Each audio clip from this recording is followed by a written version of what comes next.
Olá, amigos e amigas do nosso canal Fé Sem Política, paz do nosso Senhor Jesus Cristo, irmãos e irmãs, meu nome é Alan Rogério Gomes, seja bem-vindo, principalmente você que está chegando pela primeira vez no nosso canal. Hoje nós trazemos mais um vídeo da nossa playlist O Deus da Bíblia, que trata do Deus verdadeiro em contraposição aos falsos deuses ou deuses estrangeiros que aparecem na Bíblia, tá? E contra também as concepções sobre demônios, né? Contra os demônios, o diabo, e Satanás e todos os espíritos malignos. E já tem vários vídeos dessa nossa playlist, né? Dá uma olhada lá. Hoje nós vamos falar do Deus fiel, justo e leal, né? O Deus da aliança, né? O que quer dizer isso? Essa aliança, essa fidelidade de Deus. E o Deus Goel, que quer dizer redentor e resgatador. Vamos entender, né? Fica até o final do vídeo para você entender o que quer dizer esse Goel, né? Então se inscreva no nosso canal, dá um like, curte, compartilhe, né? Para que seja avisado dos outros vídeos aí, você se inscreva no nosso canal.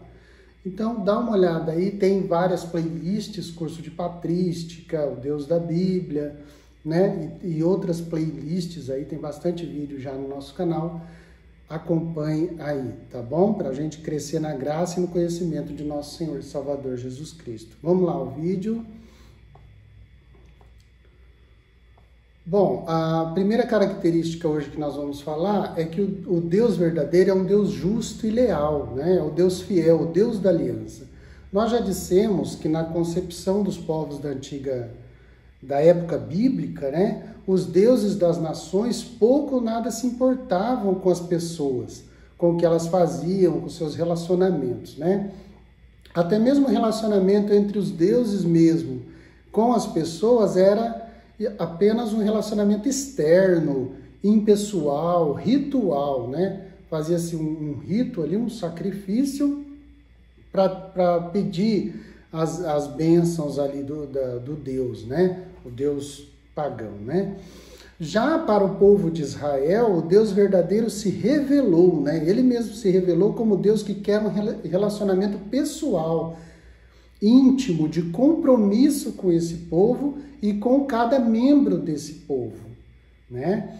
Então é por isso que uma das características mais fortes que a gente vê de Deus no Antigo Testamento, e também vai aparecer no Novo Testamento, lógico, é a fidelidade, né? O sentido de fidelidade.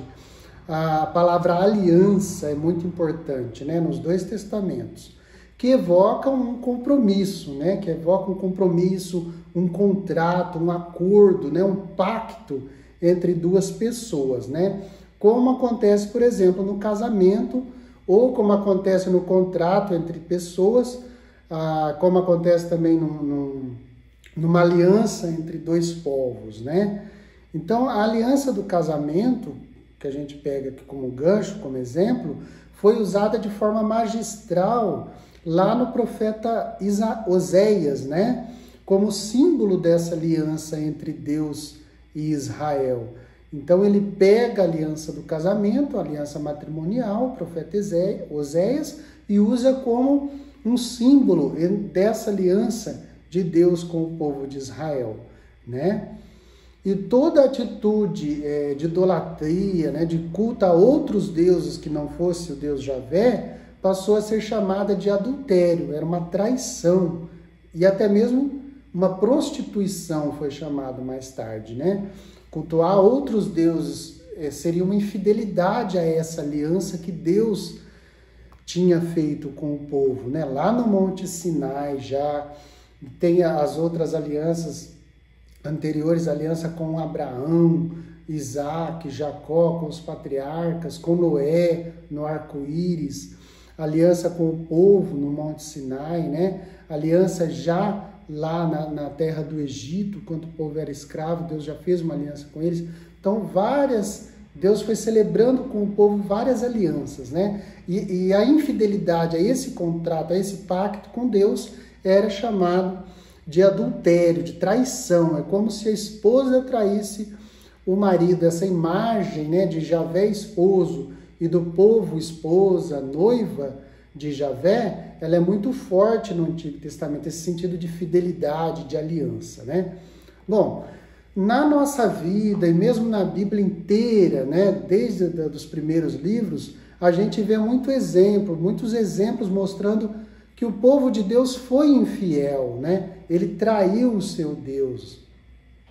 E também que cada pessoa, né, cada membro do povo errou, traiu, foi infiel, porém Deus foi e continuou sempre fiel à sua aliança, né? Deus que não pode errar, não pode trair, não pode ser infiel, porque a essência dele é fidelidade, a essência dele é amor, a essência dele é compromisso, é pacto, né? É muito forte isso. No Novo Testamento, Paulo dirá que Deus é fiel e continua fiel, mesmo a antiga aliança com os judeus.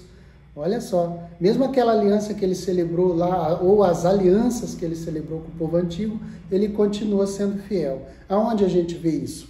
Romanos, capítulo 11, versículo 29, Paulo fala assim: porque os dons e o chamado de Deus são irrevogáveis. E aqui ele estava falando do povo antigo, do povo de Israel, né? Dos judeus até hoje.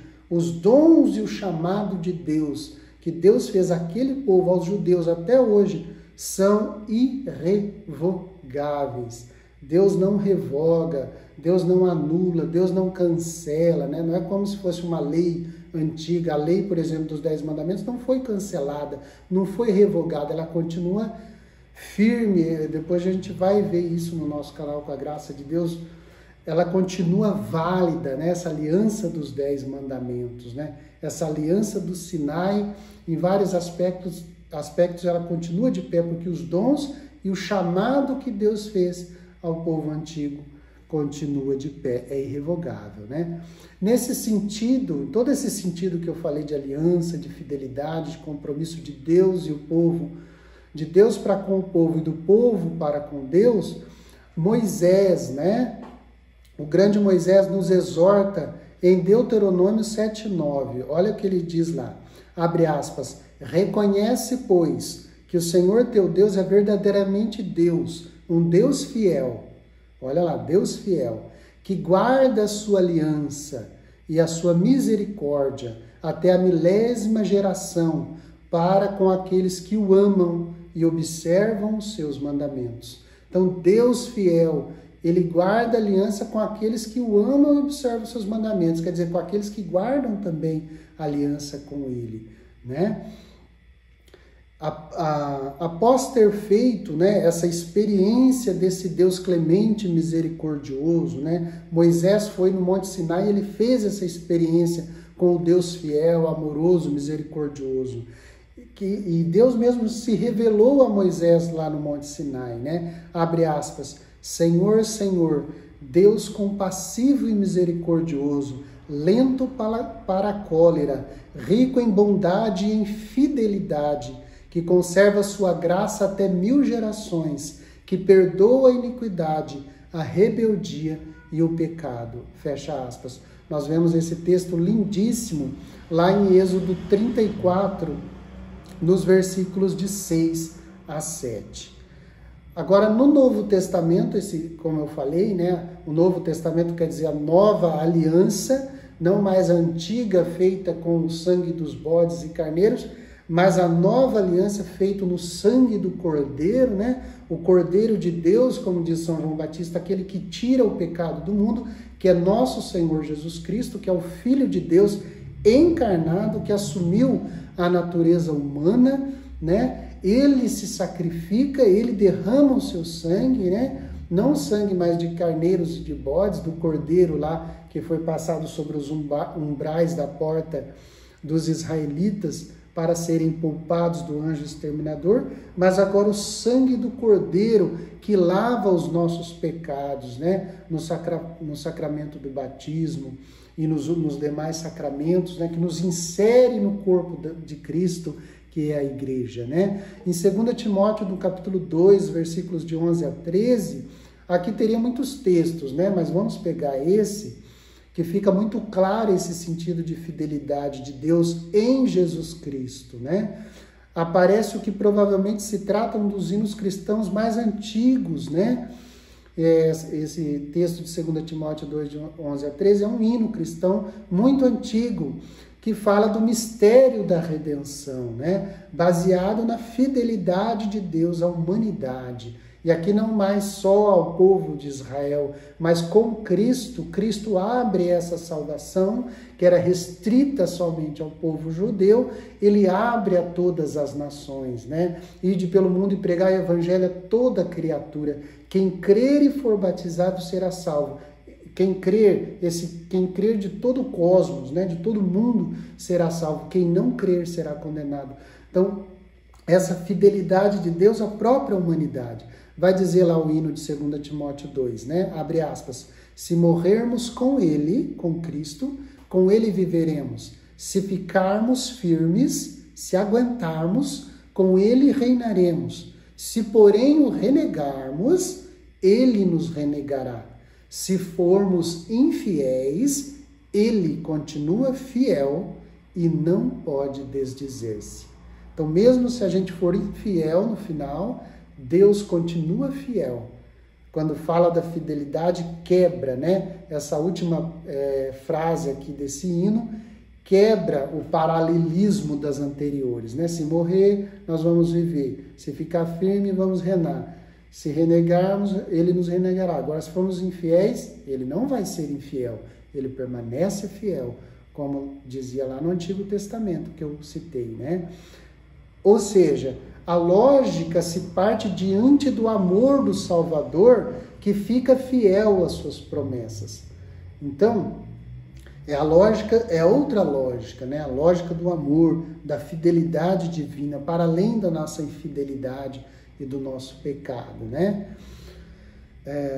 Então, o dom e a oferta de Deus são irrevogáveis, como eu disse, né? Como Paulo também fala. Se o homem rejeita e renega esse dom, essa graça de Deus, essa oferta gratuita de Deus, né? Que é irrevogável, que é fiel, Deus reconhece essa decisão e sanciona isso, né? Sanciona essa decisão, essa renegação. Mas ele continua fiel, né? Se o homem se converter e voltar a ele de todo o coração. Bom, seguindo aí, como a gente disse no começo do vídeo, seguindo essa característica divina da fidelidade, esse Deus também, aí nós chegamos aqui, é o Deus Goel, né? Goel, o que quer dizer Deus Goel? É aquele que resgata, aquele que redime, né? Aquele que paga o nosso resgate, aquele que nos liberta, né? Como dissemos, contrariamente aos deuses que eram descritos se preocupando com a sua própria glória e em exigir coisas dos seus súditos, né? Sacrifícios, ritos, coisas dos seus súditos, o Deus verdadeiro se preocupa com a situação humana, com a situação das pessoas, né? E com a relação entre as pessoas também, como a gente viu, né? Com as alianças, os pactos, os contratos, os convênios. Então Deus se preocupa também com essa relação interpessoal, interpessoal, né? O relacionamento entre as pessoas. Sobretudo, Deus se preocupa com as pessoas necessitadas e aflitas, né? Pobres, necessitadas e aflitas.